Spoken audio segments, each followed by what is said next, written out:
Hey guys, so I'm back again with another update. I just read something somewhere on a blog on Facebook, and I'm here to explain to you guys. Look, when you do your application on IRCC, that is for Canada, pay the application fee because there is always an application fee. If you check the IRCC website, you are going to find all this information.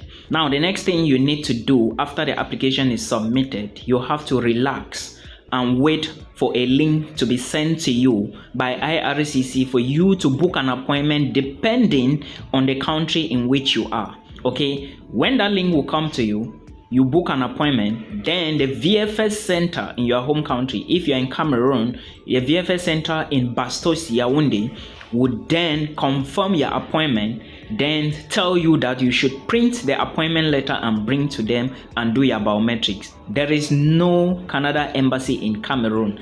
I am saying this again because I know a lot of people will still be falling for those lies. There is no embassy. Any other thing after the biometrics, go and wait for an email from IRCC. Nobody should request for your passport except the visa center. They are going to email you. I hope you understand, because a lot of people seems not to understand anything. There are a lot of videos I do on YouTube explaining all this process to you. Please always pay attention and watch those videos. It is not for me, it is for you, because I knew this would happen. That's why I'm making all these videos. I didn't have this experience before. So please do your due diligence before you involve in certain things. I hope you understand. Again, people telling you visas will come in 2 weeks, 1 month, they are lying to you. They are lying to you. As a matter of fact, I know people waiting for certain visas for 1 year more. That is why I even say do not focus on Canada. Guys, if this is your first time here, please do not forget to like this video and share with one person, because this information I'm about to give now, if you want to immigrate to a very good country abroad, please keep watching and make sure you watch till the end. I'm going to be telling you some reasons why you should move to Europe. And I'm not just talking about all the countries in Europe. I am talking about one particular country in Europe, which we call Denmark. Now, there are a lot of international students who do not know about this country. Well, they know about the country, but they do not know the opportunities that are actually in Denmark. And I'm here to explain to you. Without wasting time, I'm going to talk about 5 things, just 5, in this video that you should put into consideration. Look at your money, drink some water, think again, and remember, these things I'm going to talk about, they are almost similar to those of Canada. And to those of you, if you didn't know, there are updates in Canada. First, let me talk about these updates to those who are just watching for the first time. If you don't know, Canada increased the cost of living money. The money used to be $10,000 and now it is $20,635. That's the first update. Secondly, the Canadian government or Canada government recently announced that they are not going to be accepting a lot of international students in Canada again as of 2024, and they went further to say that they are going to approve just 360,000 study permits, that's study visas, because when you get to Canada, you are going to get your permit. So study visas. Now this is going to be in a form of a drop. That is to say, if they are approving just 360,000, it means people who applied last year, there were many. And it's because of accommodation issues, housing crisis, and a lot. I really don't blame them. They are trying to stabilize the economy. Remember, this is a developed country. Then the third update is the Canadian government equally said that there would be no new schools in British Columbia would be accepting students. So if you have not heard, a lot of people don't know about this. If you have not heard, they said any new school in British Columbia will not accept students for the next 2 years, which means that from now till 2026, February 2026, they will not be accepting students. It can only be possible after February 2026. And this is what I want to tell those who are going to British Columbia, because the population there is too much. I have a lot of people in British Columbia who are explaining all these things to me. The population is too much. So if you have an admissions in British Columbia, I will advise you to look for another admissions in Canada. Now, these are some of the changes. There are some other changes which relates to PGWP, spousals visa, which I explained already on YouTube. Let's go back to the issue of the day. Why you should move to Denmark in 2024. A lot of people do not know.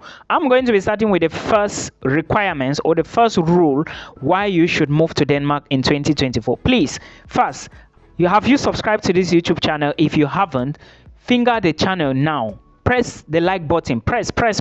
Let's go. Press, everybody. Press the like button, and do not forget to the subscribe button is here. Please press it immediately. Let's go. Now, rule number one, or point number one, you should note that it's important, or you should put into consideration if you are looking for countries in Europe, especially in Denmark. Denmark will give you 3 years postgraduate work permit after you finish your study program. Yes, I know a lot of people didn't know about this, but Denmark will literally give you 3 years to stay back in Denmark and look for a job. Then you work. You already know what can happen within 3 years if you are working in Denmark. For those of you who don't know, minimum wage in Denmark is from 18 euros. A lot of people earn 18, 19, 20, 21. There are people who even earn 24 euros per hour in Denmark. Yes, and this country is actually looking for a lot of people, IT professional, healthcare professional, and a lot of workers. Okay, so if you have a way, move to Denmark. But the easiest pathway to immigrate to this country is the study pathway. Easy visa process. Yes, I usually get people, they will come to me, they are like, Milton, which country has the easiest visa process? Which countries is not stressful? Well, I always tell people there is nothing, absolutely nothing that is easy now in this life. But I've come to realize that if you have your money, exception, if you have your money, inverted comma, open and close, if you have your money. What am I trying to say? In Denmark, tuition fee is very expensive. Now, Denmark take maximum maybe 18 students per class, and they have 2 intakes per year. The September intake and the February intake. Right now, the September intake is already closed for most schools. Meanwhile, very soon, the February-March intake of 2025 will be opening for admissions, application I mean. So if you want to apply to Denmark, check the tuition fee. Tuition fee in most Danish universities costs around 6,800, 7,750, 8,000 or more euros. Now, when you are accepted to study in a Danish university, being it the University of Aalborg, the University of Copenhagen, University of Southeastern Denmark or Southern Denmark, the University of Roskilde, any of them, there are a lot of them. If you are accepted to any, you have to show, first, you have to confirm, yes, I have seen my admission and I will come to Denmark to study. That's the first thing. Secondly, you have to pay a tuition fee completely for the 1 semester. Some schools charge per semester, others charge per year, academic year. So if they ask you to pay 7,000 euros per semester, you must pay that money. So before doing the application, check if you are going to be paying tuition per semester or per year and how much. And note that when you gain admissions, you must pay. And they don't give maybe 30 days for you to go and prepare and do 1 or 2 before you come back. No. If they give you admissions, I mean Danish universities, they would give you maybe 1 to 14 days to pay the tuition. If you do not pay, they take the offer and they give to another person, and that is all. The case closed. So when you pay this tuition now, you are going to send the information to them. Then your school will be the one to start your visa application. Okay? When your school starts your visa application now, what you basically need to do is you summon all the other documents, you book an appointment, you go to the embassy, you give them the documents, because your school will fill some forms, send them to you to fill as well. Now carry all the documents to the embassy. This is basically how visa application works for Denmark. It is not difficult, but the problem is money. Some schools will ask you to pay tuition for 1 year complete, and even if it's 10,000 euros, you must pay the tuition. Now, Milton, should I pay this big amount of money? What is your recommendation? Can you say anything? My recommendation is, if you have the money, pay, because when you work in Denmark for just 1 year and a half, you are going to see the benefits why you move to Denmark. So pay if you have the money. Let's now go to point number 3. free health care, quality health care. For Denmark, do you know that a residence permit holder is entitled to free medical care in Denmark? Yes, if you didn't know, if you move to Denmark, and after you move to Denmark, because you are going to use a residence permit, after you move to Denmark, you are going to get what is called a residence permit. First, they are going to give you a residence permit already when you are in Denmark, but before you move, you are going to be using a visa. Now what happens is, as soon as you arrive Denmark and get a residence permit, you automatically get free healthcare. This is the standard procedure for everybody who is in Denmark and who move using the study visa, and of course later on got the residence permit. So do not think that maybe, as you can see, I'm explaining now, you are trying to see, right? Almost all the procedures are the same things that Canada will offer you. The only difference between Denmark and Canada is that their permanent residency and citizenship for Canada is maybe you can even get from your home country. You cannot get for Denmark in your home country. And when you live in Canada for maybe 3 years after studying, you can apply for permanent residency if you have a job. In Denmark, it's not like that. In fact, in Denmark, to get permanent residency and citizenship, you need to live in Denmark for at least 8 years. But in Canada, you can even get from your home country. So you see, but the complication now comes in terms of visas. So this is what I want you to know.